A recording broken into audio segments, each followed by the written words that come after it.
Greetings, my people, and welcome to the All Things Basketball Podcast with your boy GD. In this episode, I'll be talking about the trade deadline, all the deals that went down. We went over two of the major ones, but we'll tell you about all the rest. Also, Unrivaled, doing something that's unprecedented. One-on-one tournament. We'll talk about that as well. So just sit back, relax, and enjoy the show.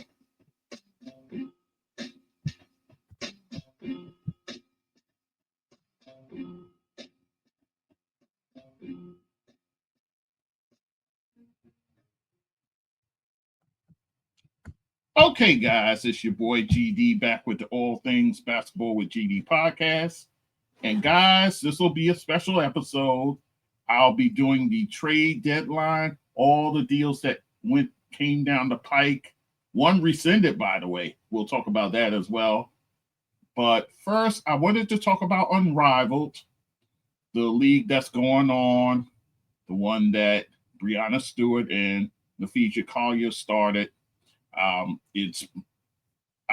enjoyed it thus far. We're at the halfway point of the season, and I was treated to a game on Saturday that was absolutely fantastic.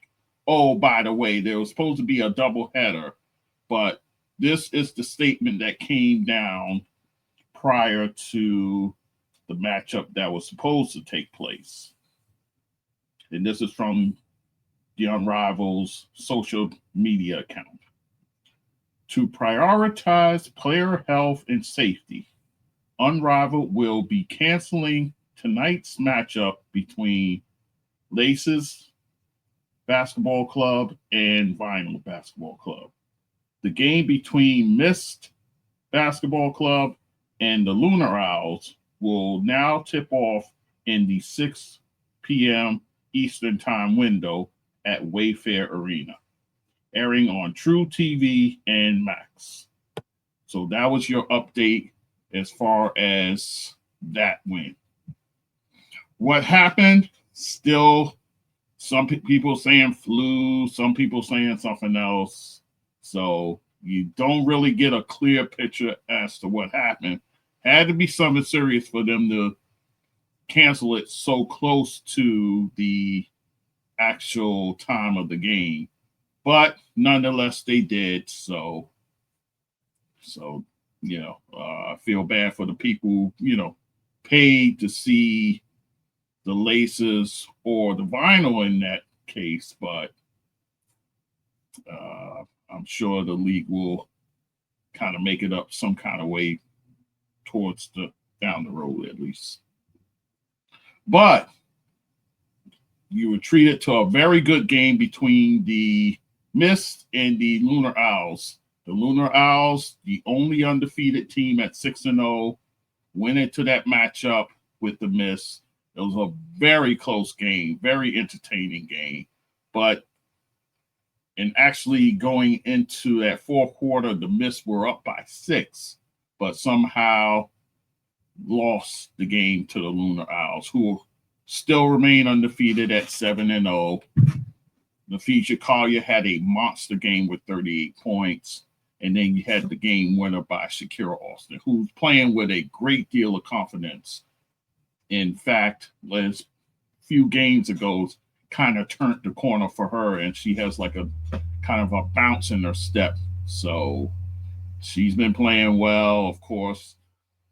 Alicia Gray, she's kind of the silent assassin over there. Also, you have Skylar Dickens-Smith, your veteran, your floor general there. Also, you also have a killer like Courtney Williams. So this team is loaded for bear, guys. But, of course, you must talk about Nafisha Collier, who's playing absolutely amazing. And she actually set a league high with the 38 points. So Lunar Owls undefeated. The Mist take another tough loss, guys. They also lost to this weekend to the Rose team. So they amassed some tough losses, Brianna's team. So there's that. But starting this Monday, February 10th, they're going to have a one-on-one tournament, guys. So I want to go through that really quick. It's going to be 30 players participating in that. And remember, the league is like 30 with 35 players. And then not participating in one-on-one are the following players: Brittany Griner, Sabrina Ionescu, Angel Reese, Stephanie Dolson, and Courtney Vandersloot. So you got 5 players not playing in that. And then also the players that they signed to those relief contracts, Natisha Heidelman and Melissa Smith, they're also not competing in it. So there you have that. But I will tell you the matchups. Like I said, I had made it a point to at least capture it here, and I have. So here we go, guys. Here we go. In your pod A, Jewel Lloyd, she'll get a bye, and she'll play the winner out of Natasha Cloud and Ray Burrell. And then in the next quadrant, you have Alyssa Thomas going up against Azare Stevens. And then the winner of that game will take on the winner of the Chelsea Gray versus Shakira Austin game. So pretty entertaining pod there. Let's continue. Then you have pod B with Nafisha Collier. I'm surprised she didn't get a bye, but Nafisha Collier, she takes on Katie Lou Samuelson. And then the winner of that matchup will face the winner of Jackie Young versus Rikia Jackson. That should be a good matchup right there. Ooh, that should be good. And then in the second quadrant of the pod B, you have Tiffany Hayes going up against Courtney Williams. Ooh, man, that's going to be a tough one. That's going to be another tough one there. And then you have the winner out of that one will play the winner of Ryan Howard versus Lexi Hall, which you think Ryan Howard would pull out the victory in that one, but Lexi Hall could be sneaky, but odds on favor is probably Ryan Howard. So that's your pod B. Moving on to pod C. Ooh, tasty matchups here. Brianna Stewart takes on her fellow UConn alum, Aaliyah Edwards. And then the winner of that will get the winner of Marina Mabry versus Kate Money Martin. That should be interesting. Now, the thing with Mabry, is she healthy? We'll see. But so it seems like Brianna, she should see a way out of that quadrant. We'll see. And then on the other side of the quadrant there, Alicia Gray versus Jordan Canada. That should be interesting. Teammate versus teammate. Wow. And then the winner of that will take on Kalia Copper versus Aaliyah Boston. That should be interesting. You would think Kalia Copper, but I wouldn't sleep too much on Leah Boston there, but that should be a little interesting segment there in pod C. And then pod D, Arika Ogunbowale, she gets a bye. So she'll play the winner out of Skylar Diggins versus De'Erica Hamby, battle of the moms there. So very intriguing matchup there. And then on the other side of the ledger, you have Satu Sabali going up against Brittany Sykes. That's going to be tough. That's going to be tough. And then the winner of that will take on the winner between Caleb McBride and Dejanay Carrington. Ooh, that should be a tasty matchup too.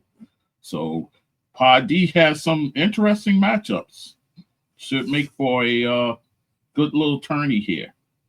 But it will take place, guys, over a matter of 3 days.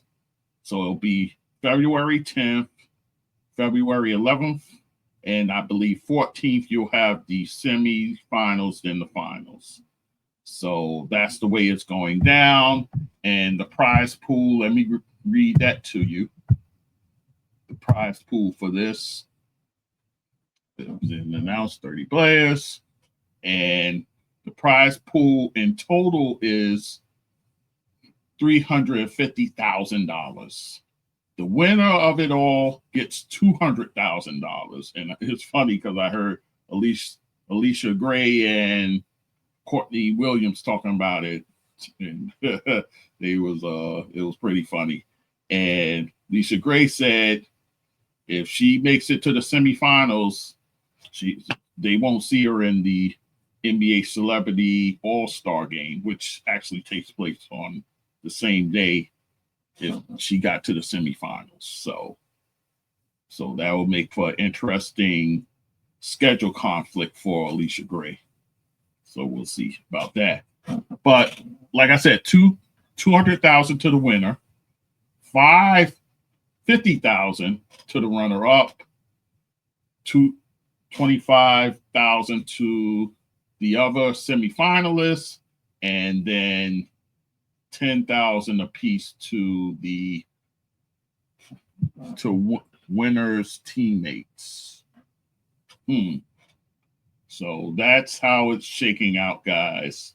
So I guess, as you win, you're able to earn more money as you go up the scale. So should make for an interesting tournament.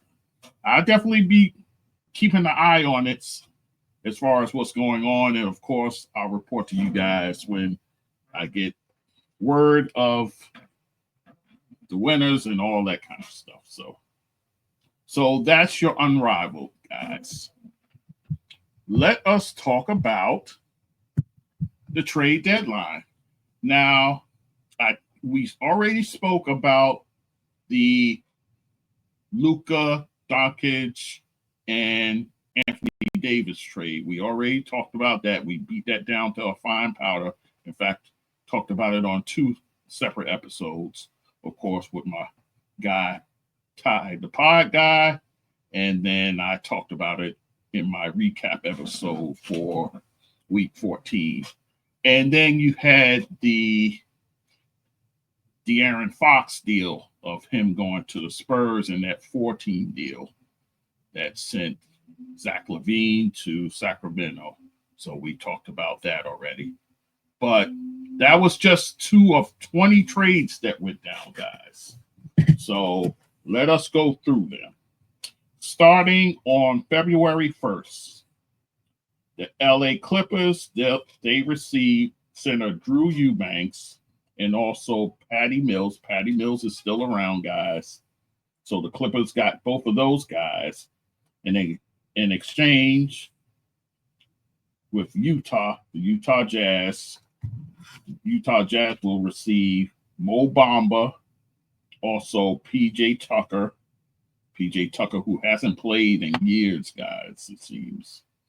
And also they will get the Clippers 2030 second round pick and also some cash money. So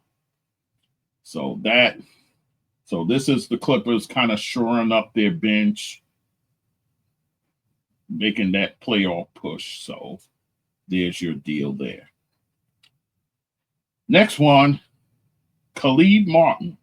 Now remember, guys, he signed with Philly as a free agent. They deal him, and they do this on February 4th. They deal Khalid Martin to the Dallas Mavericks, who, as we know, they got Anthony Davis along with Max Christie from the Lakers. So they're also adding Khalid Martin, a 3-and-D guy. He can get in there and defend. He can play multiple positions. So Dallas has him now in exchange for Quentin Grimes. So Quentin Grimes is on the move yet again, guys, going to Philly, along with Dallas's second-round pick for the upcoming draft, 2025.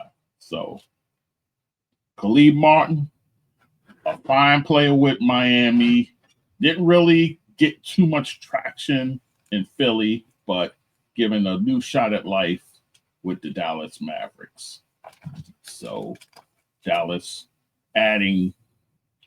fortifying their roster with a Khalid Martin. And Philly, we'll see what happens with Quentin Grimes. He's a guy who can catch and shoot. He can defend well. So as far as the minutes goes, I'm sure he'll get his share coming off the bench. But we'll see. He's bounced around quite a bit since his Knicks days. So there's that. So let us move on. On February 5th, you had a flurry of deals that day, including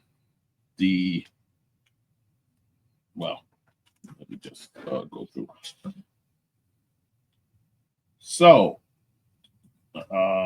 Detroit Pistons, they get KJ Martin, guys, along with a 2027 second-round pick that comes via Milwaukee, and then a 2031 pick that for the second round via the Sixers. And the Sixers get in return some cash considerations. So Detroit, what Detroit is doing, guys, they're just trying to get some young talent in there, throw it up against the wall, see what sticks. KJ Martin, I heard a lot of good things about him. So will he get a shot? Will he get an opportunity over there? I would think so. JB Bickerstaff is a guy who not afraid to go dig deep in this bench and, pluck out talent. So KJ Martin gets a nice little opportunity with the Pistons. And the Sixers I didn't know they was hard up for cash like that, but it is what it is. Let us move on. The Houston Rockets will receive Jaden Springer along with a 2030 second-round pick. They make this deal with Boston, guys. And Boston, in return, they get a 2031 second-round pick that's top 55 protected. So Jaden Springer is on the move, going to Houston. Just another piece to add to their bench, along with the second rounder. Let's go on. OKC, they get some more big man help. They bring in center Daniel Theis. They bring him in along with a 2031 second round pick that they got from the New Orleans Pelicans. And the Pelicans, in return, they get cash. So another team that's in need of cash, New Orleans Pelicans. But OKC gets some much needed big man help over there. We know they have Chet Holmgren. He should be coming back from injury soon, guys. I'll be talking about that. And then also Isaiah Hartenstein. After that, you don't have much left. You have the other Jalen Williams, but I believe he's dealing with an injury right now. So you definitely needed some depth as far as big men. And Daniel Theis will give you just that. So let's move on. Jonas Valanciunas. Now, you figured he would be on the move, and yes, he is on the move, guys. He has been traded from Washington, going to Sacramento, the Sacramento Kings. Nice pickup for the Kings. In exchange, Washington gets back guard City Sissoko, and also a 2028 second-round pick that comes via Denver, and then a 2029 second-round pick from the Kings. So Jonas Valanciunas, I see him getting some nice time over there. I could see a scenario where they have him and Domantas Sabonis out there on the floor at the same time. Kind of an inside-out situation there, but Jonas Valanciunas, I thought he would end up somewhere else, but a nice move for the Kings, who could definitely use some more size outside of Sabonis. So very good pickup for them. Let us move on. 3-team deal, guys. Milwaukee finally deals Khris Middleton, and he goes in a 3-team deal with Milwaukee sending him to Washington, along with A.J. Johnson, and then also a 2028 first-round swap with Milwaukee, a swap pick. And Milwaukee gets Kyle Kuzma, along with Patrick Baldwin Jr. Also from the Knicks, they get Jericho Sims, and they get second-round compensation. And then the Knicks, they get DeLon Wright and cash. I didn't know the Knicks needed cash, but I guess they do. So, and from what I'm told, DeLon Wright, I don't know if he'll stick with the Knicks. My sources say he may just get waived, so I guess the Knicks got the cash, and then, the money that was to go to a Jericho Sims now floats to Milwaukee and kind of clears the books for the Knicks if they want to do something else, which they are planning to do. They're planning to add to their bench. So, Mitchell Robinson, he's soon on the way, and also possibly a forward they're looking to add as well. So the Knicks kind of maneuvering themselves. But Milwaukee, they get Kyle Kuzma, a guy who he's been in a winning situation before with the Lakers, guys. So this is a stellar move for the Milwaukee Bucks to get a guy like Kuzma, much younger than Middleton, obviously, a guy who's a perfect third wheel right behind Giannis and Dame Lillard. He doesn't have to do the heavy lifting that he did in Washington. He can kind of, I don't want to say take it easy, but there's not much of a demand on him to be the guy. So I think this scenario will work perfectly for him in Milwaukee. So good move for Milwaukee. And then Middleton, I guess he'll get all the minutes he can take over there with Washington. How much he has it left in the tank, that's another story. But let us move on. Brandon Ingram, I was surprised by this one, guys. Brandon Ingram, he's on the move, leaving New Orleans, going to Toronto of all places. And exchange, Toronto gives the Pelicans Bruce Brown, a guy who's a swing player. He can play the guard or the forward, kind of Swiss Army knife. Also, they get Kelly Olynyk. Seems like he's always getting dealt, Kelly Olynyk.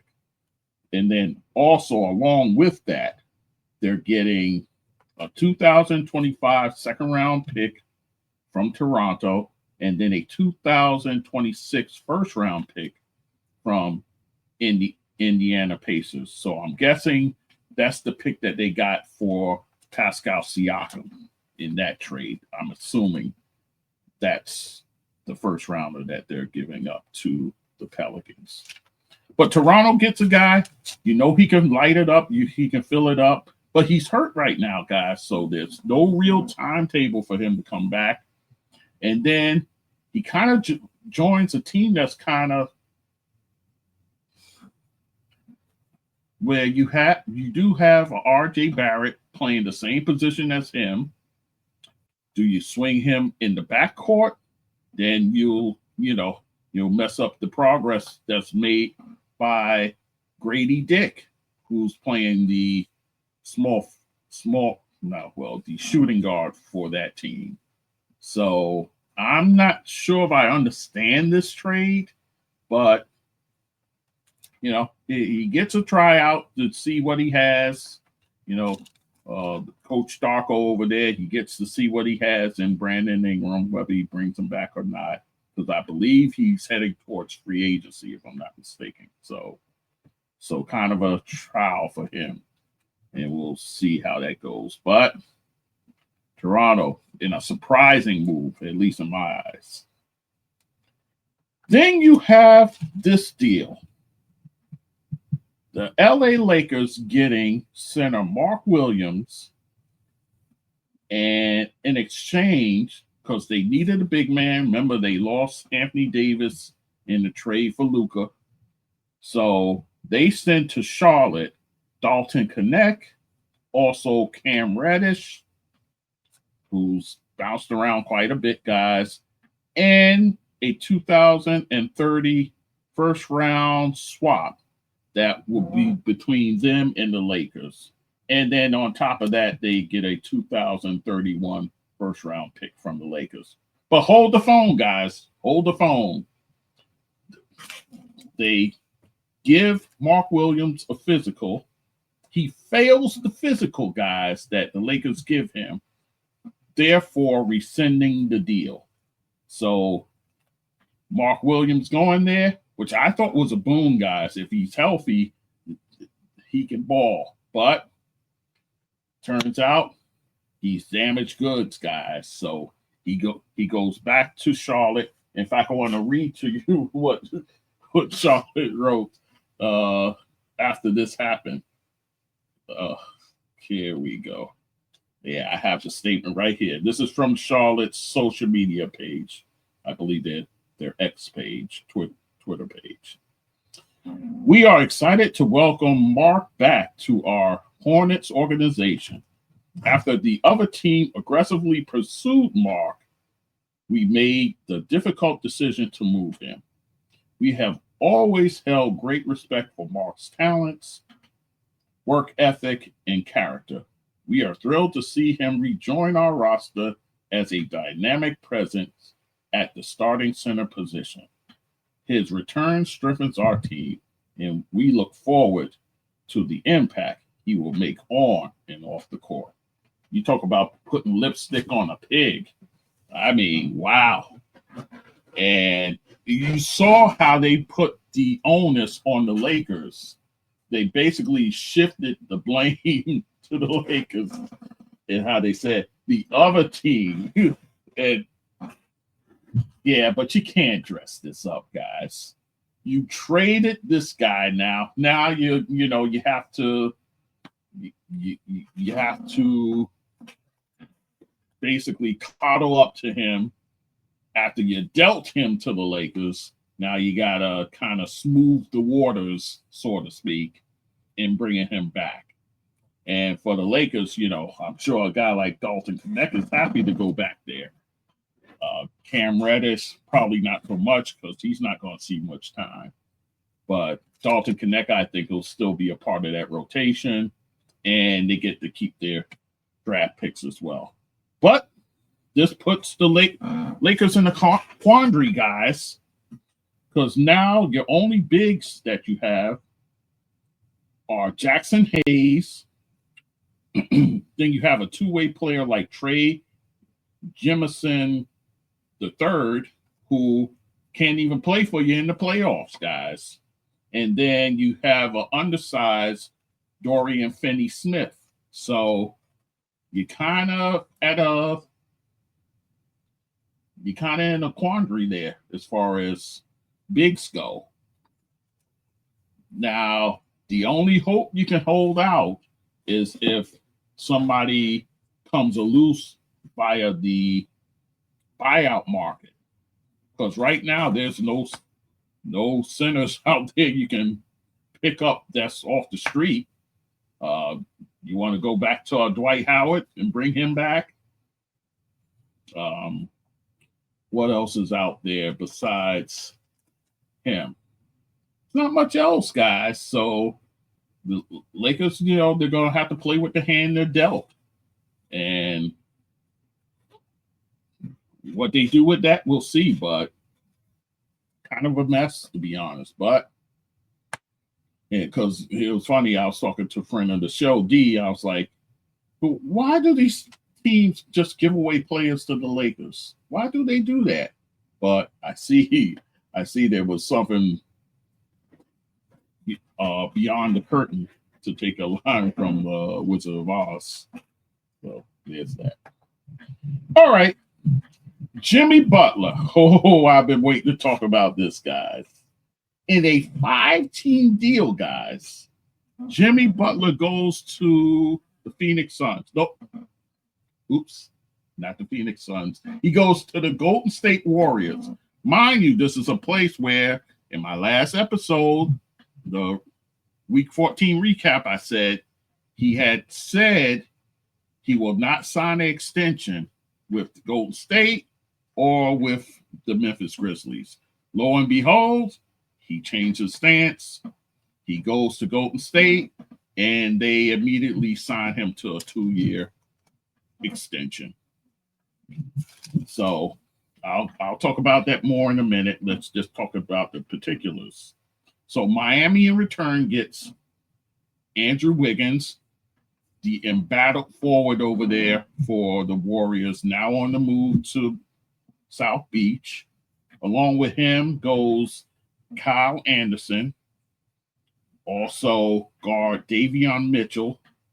He goes there as well. And then a 2025 first-round pick that is top 10 protected. And it's Golden State's own pick. So there you have that. So kind of a nice haul for Pat Riley. I'll talk about that more in a minute. And Detroit gets Dennis Schroeder.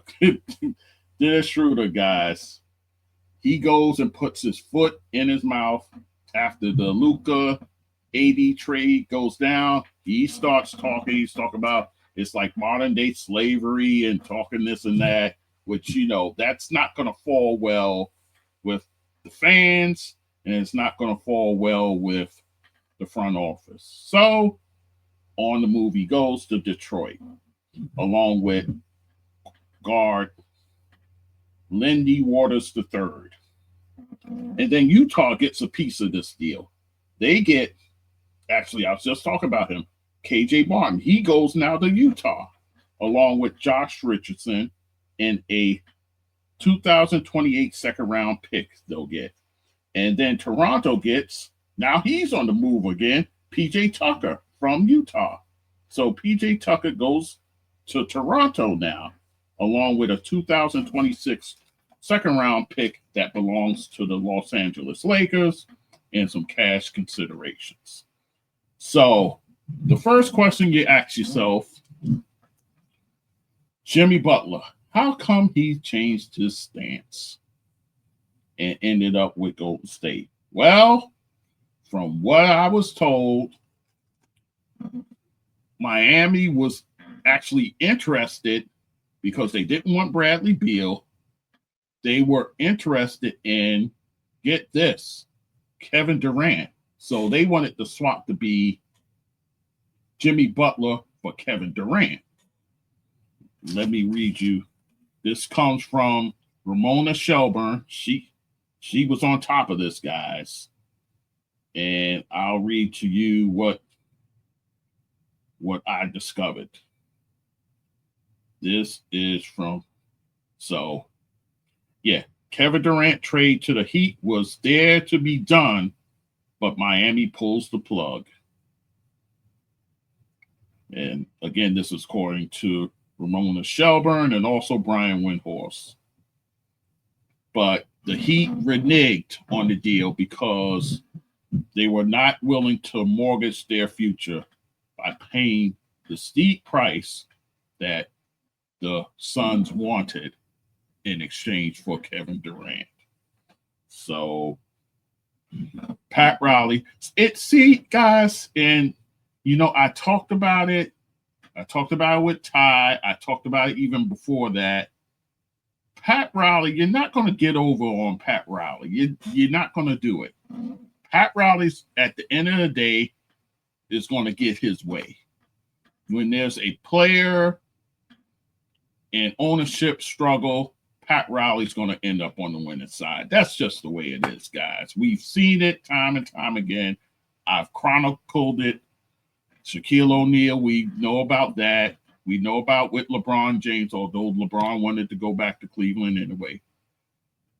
We know about Dwayne Wade, the struggle he had towards the end. So Pat Riley, at the end of the day, is going to get his way. And I knew he was going to do what's best for the franchise. And that's what he did. And then Jimmy Butler saw the handwriting on the walls, seeing that, oh, you guys are going to deal me for Kevin Durant? Yeah, you know what? Let me change my stance. So he said, okay, I'm good with a Golden State deal. I'll just resign over there. So that's what happened, guys, because I told you I thought it'll be either Phoenix or he gets suspended for the year if that didn't come to fruition, unless he softens his stance, which I reported about as well. So there you have that. So in the end, Jimmy Butler blinks, and now he's a Golden State Warrior, and happened to have a nice game for in his first game with the Warriors. So maybe it'll work out for the best. We'll see. You know, coming in, he's always going to be on his best behavior. Let's see how he is down the road. Maybe about a year or two into that extension. Let's see how he is as far as that goes. But Jimmy Butler, he's on the move, and he ends up in Golden State. And again, Miami, you got to take your hat off to Pat Riley, man. He's a shrewd operator. As far as Detroit and the other teams getting involved, I guess they did it to kind of help themselves somewhat along the way. So there you have that. So that's those deals. Let us move on. There's about 8 more that we'll cover, and then we'll be done. Washington Wizards, they get Ricky Jackson, the guard from that was on the bench for the Sixers. He didn't really have too much impact there, but he goes to Washington now, along with a 2026 first-round pick, which is the lesser of the picks that Oklahoma City Thunder has, and also it's got to be also they get a Houston pick that's not a top, basically not a top 4. So it's got to be 5 through 30, and then a pick from the LA Clippers as well. In exchange, Philly gets guard Jarrett Butler. So they get him. They get a 2027 second round pick, the most favorable pick of the picks between Golden State and Phoenix. Then they get a 2028 second round pick from the Golden State Warriors, and then a 2030 second round pick, most favorable between Phoenix and Portland. And then they get another 2030 pick, second round, and that's from Washington. So a lot of draft capital moving in this trade, and that's what it is. And these are trades, by the way, that happened on the day of the deadline. So you have that. Let us move on. Jusuf Nurkic. He is on the move, guys. You knew he had kind of a falling out with Phoenix, and they end up moving him. In fact, oddly enough, he goes where? To the Charlotte Hornets, along with a 2026 first-round pick that is the Phoenix Suns. In exchange, the Suns get Cody Martin. They also get Vasilia Mishik, the point guard there, and also they get a 2026 second round pick from Charlotte. So Jusuf Nurkic, now they got him, mind you, because they dealt Mark Williams. Now that you have Mark Williams coming back, Jusuf Nurkic is kind of embarrassment of riches, so to speak. So I would keep an eye out on that situation there. Do they now do a buyout with Nurkic? And if so, I'm sure the Lakers are watching that situation closely, being that, they were on the wrong end of a deal that with the Mark Williams trade not going through. Now they're in the market for a center. So I'm sure the Lakers will watch that situation closely. Let us move on. Cleveland, they get themselves a nice addition, guys. DeAndre Hunter from the Atlanta Hawks. So, and this is a kid, guys. You might as well say he's in the running for sixth man of the year. That's how well he's playing, guys. So he heads to Cleveland, and Atlanta gets in exchange Caris LeVert, who's been with Cleveland for a while now, along with Jorges Niang, another former Sixer. He goes in the deal, and they get 3 second-round picks and 2 future swap picks between Atlanta and Cleveland. But Cleveland, man, hits a home run with this one. A young forward who can add to their rotation right away, guys. Will he come off the bench like he did at Atlanta? We'll see. But very good, very shrewd move by Cleveland to get this guy. Atlanta, I'm not sure what they're doing. And in fact, Atlanta was pretty busy this day. They also send out Cody Zeller. They sent him to Houston along with a 2028 second-round pick. And Atlanta gets back cash consideration. So, again, I'm not sure what Atlanta's doing right now. So, there's that. And they weren't finished. They sent out Bogdan Bogdanovic. They sent him on the move. Now, he showed you flashes. He's been hurt quite a bit this year, but they sent him to the Los Angeles Clippers along with 3 second-round picks. In exchange, Atlanta gets guard Terrence Mann, and they also get Bones Highland. So you get a couple of capable guards coming off your bench now, but you send Bogdanovic to LA to the Clippers along with 3 second-round picks. So there's that. Marvin Bagley III on the move once again, leaving Washington. He's going now to Memphis, along with Johnny Davis, a young guard who didn't really get that much of a fair shake over there with the Wizards. They got a lot of his type of guards over there already, so he became expendable. So he goes to Memphis now, along with a 2028 second-round pick that belongs to Washington and a future second-round pick. Washington, in return, gets guard Kobe Jones, Marcus Smart. So they give up on the Marcus Smart experiment over there. So he goes now to the worst team in the league, kind of a banishment for Marcus Smart, unfortunately. Will he remain there? We'll see. Maybe he'll hit the buyout market, so he could land somewhere else if that's the case. And then they also get center Alex Len, and they get a 2025 first-round pick from the Memphis Grizzlies, which at this point is going to be a low first-round pick given the way the Grizzlies are playing right now.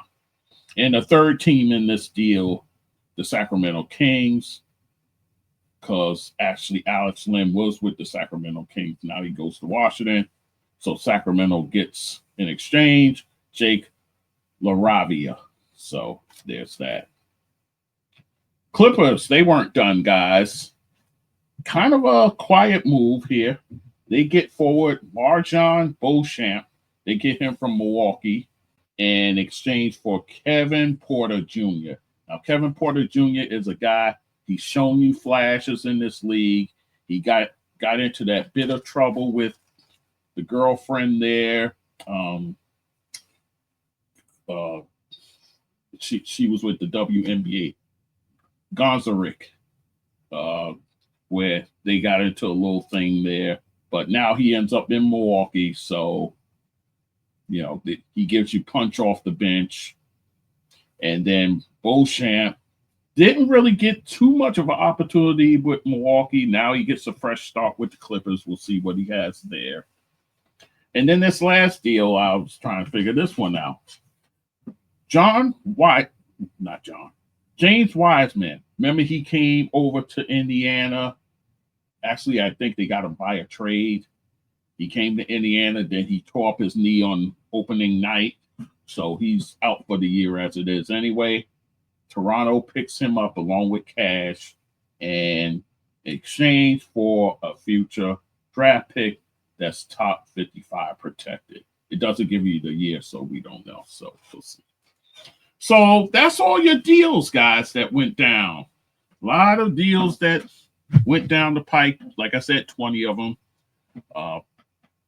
The impact we'll see as the season progresses. But busy times in the NBA. Guys, I'll have the All-Star Weekend breakdown. I got all the schedules, so I'll do that in one episode there. I still owe you a Nick mid-season report. I'll do that as well. I'll get to all that. So, guys, you know the deal. All things basketball with GD.com is the website. There you find my videos, all my shorts, and everything else. My support buttons, of course. I usually have it in my scrolls here.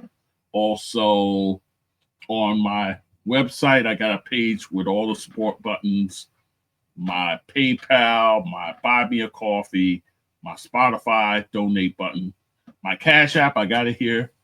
$GD, that's Sports Do. Again, that's $GD, that's Sports Do. Email, guys, you can email the show.